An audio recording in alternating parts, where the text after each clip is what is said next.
Trade जो आपने pick किया इस समय? जी, definitely trying to match with the moods of the market and bring in some sentiment. मेरे लिए जो इस वक्त देखिए पिछले कुछ दिनों में फर्स्ट इट वाज एचडीएफसी जिसने मार्केट को बहुत तगड़ा मूव दिया पिछले एक हफ्ते में 19 सितंबर ऑनवर्ड्स। उसके बाद यस्टरडे इट वाज मारुति जिसने बहुत बड़ा काम किया। नाउ आई बिलीव रिलायंस का सेटअप इस तरीके का है जो विपिन जी ने पॉइंट आउट भी किया कि ये आने वाले दिन में this can become another Maruti. So this is a call not just for this show but for the coming few days. तो रिलायंस में मेरी नजर रहेगी आने वाले कुछ दिनों के लिए। फिलहाल 3040 पे है अक्टूबर फ्यूचर्स। अगर हम इसको लॉन्ग करते हैं और 3010 का ऐसा लगाते हैं 30 रुपीज का, तो अपसाइड पे इसमें पहला टारगेट होना चाहिए 3100 and if somebody is willing to hold more than a few weeks तो सेकंड टारगेट हो सकता है 3200। सो 31 एंड 3200 के टारगेट्स के लिए 30 रुपीज के एसएल के साथ रिलायंस को पोजिशनली लॉन्ग करना चाहिए। It's looking very good. Okay, तो पोजिशनली लॉन्ग 3100, लेकिन पहले टारगेट्स रहेंगे रिलायंस इंडस्ट्रीज जिसका हम जिक्र कर रहे थे, और जो चार्ट आपने देखा एकदम अच्छी तेजी दिखा रहा है आज के दिन, उस पर एक राय खरीदारी की। गाबा जी नमस्कार, बताइए इस समय का ट्रेड। नमस्कार, इस समय का जो ट्रेड है वो है कंटेनर कॉर्पोरेशन। पसंद है यहाँ पर जो बेस बना है, बढ़िया बना है, डबल बॉटम बना है, ब्रेकआउट चाहिए था वो भी मिल चुका। ट्रेड कर रहा है 913 में, स्टॉप लगाना चाहिए 900 का, करीब 13 रुपए का स्टॉप है। ऑन द अपसाइड जो टारगेट है इसी बाउंस बैक है, शॉर्ट कवरिंग अप है।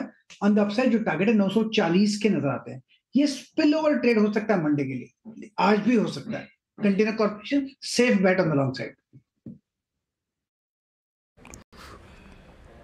ओके, प्रकाश सर का ट्रेड हो गया यहाँ पे कंटेनर कॉर्प, रचना जी का ट्रेड हो गया रिलायंस इंडस्ट्रीज। मानस जी गुड आफ्टरनून, आपका ट्रेड इस वक्त का? गुड आफ्टरनून वीरेन जी। तो देखिए एक्साइड इंडस्ट्रीज में खरीदारी करने की राय रहेगी। एक्साइड में देखेंगे तो 600 रुपए से लोअर टॉप लोअर बॉटम बन रहे थे, 450 के आसपास बॉटम बना। आज स्टॉक ने हायर टॉप हायर बॉटम का कंफर्मेशन दिया है, तो एक्साइड में करंट लेवल्स पे खरीदारी करने की राय रहेगी। आपके जो स्टॉप लॉसेस हैं वो 484 484 रुपए के रहेंगे और टारगेट 515 रुपए 515 के रहेंगे। ये कैश लेवल्स हैं।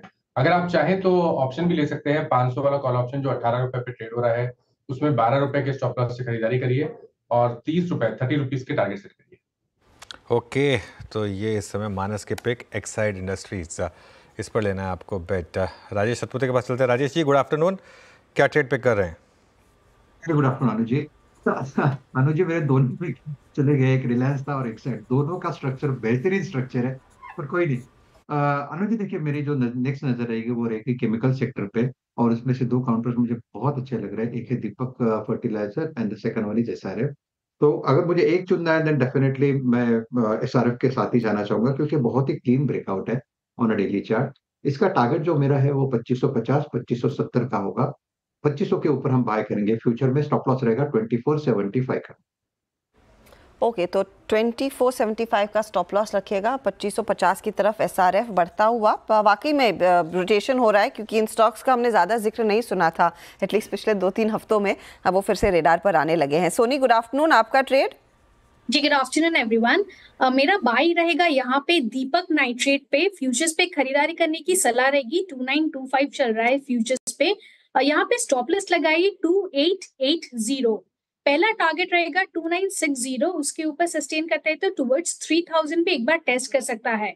आज काफी स्ट्रांगली एक 2900 के ऊपर ऑप्शन चेन ब्रेकआउट देते हुए 20 EMA हर्डल को भी क्रॉस किया है, और मॉर्निंग में शॉर्ट कवरिंग था, अभी लॉन्ग पोजीशंस में कन्वर्ट हो रहा है। सो यहाँ पे डेफिनेटली स्ट्रेंथ बढ़ते जा रहा है। मुझे लगता है कि पोजिशनली एक बार 3000 यहाँ पे टेस्ट हो सकता है। ओके, दीपक नाइट्राइट बाय कॉल है। अच्छा, मीनवेल आप रिलायंस को लिखाइए। रिलायंस ने अकेले इस वक्त एज ऑफ नाउ एक पुश प्रोवाइड किया है। पुश इन द सेंस कि निफ्टी की डाउनसाइड को रिस्ट्रिक्ट किया है। 3013 पे मैंने मार्क किया था, 3016 पे रचना जी ने पिक किया। नाउ इट्स 3021, 3021 पे रिलायंस अकेला इस वक्त कमांडिंग पोजीशन में है।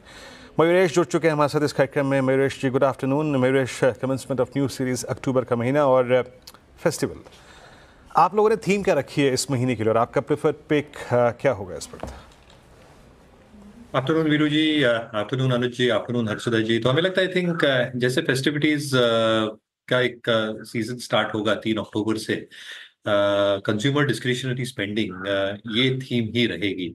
दो तीन रीजंस, एक आई थिंक जो मॉनसून ठीक ठाक रही है, rural spending should come back in a roaring fashion दूसरे एंड क्वार्टर के एंड से या तीसरे तिमाही से। दूसरा आई थिंक जो अर्बन डिस्क्रिशनरी स्पेंडिंग है that is remain extremely stable, और इसलिए हमें लगता है I think apparel makers as an example, जहाँ पे टेलविंड्स ये बात पे भी है, जो रोड टेप है, जो पीएलआई स्कीम्स हैं, जो एफटीएस साइन हो सकते हैं, ये स्पेस को जरूर ध्यान में रखना चाहिए।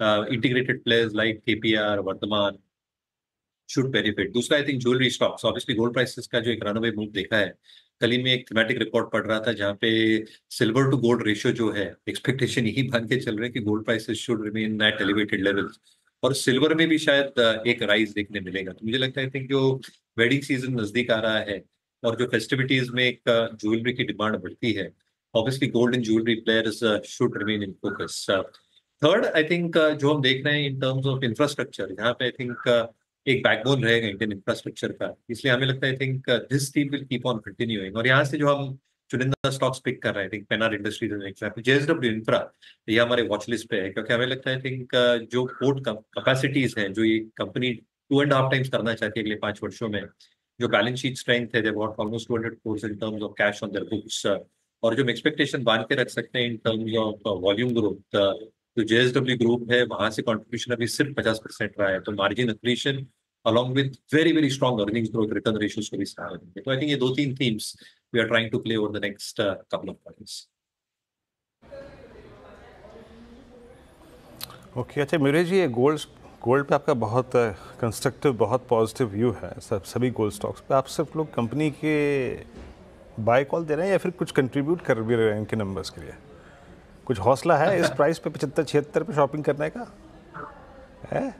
मेरी एक्सपेक्टेशन यही है वीरू जी की आई थिंक प्राइसेस रहेंगे एलिवेटेड, और मानना यही चल रहा है कि जो ऑर्गेनाइज्ड टू अनऑर्गेनाइज्ड स्पेस है गोल्ड कंपनीज के लिए, I think gold organised players should benefit quite significantly अगले 2 से 3 वर्षों में। तो जो काफी गवर्नमेंट इनिशिएटिव्स लिए चुके हैं और जो एक्सपेक्टेशन है in terms of even compliances on the taxation front, organized players का एक जो दबदबा है ये बढ़ता ही जाएगा। लेट्स नॉट ऑल्सो फॉरगेट जो मुथूट और मन्नपुरम जैसे प्लेयर्स हैं, I think I was reading there एआरस 2 दिन पहले, लग ऐसे ही रहा है कि जो वॉल्यूम ग्रोथ है ये सस्टेन होनी चाहिए गोइंग फॉरवर्ड।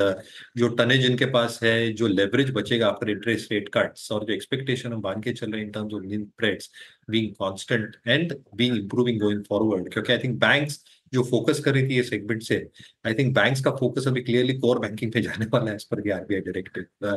तो या स्पेस इंटरेस्टिंग लग रही है।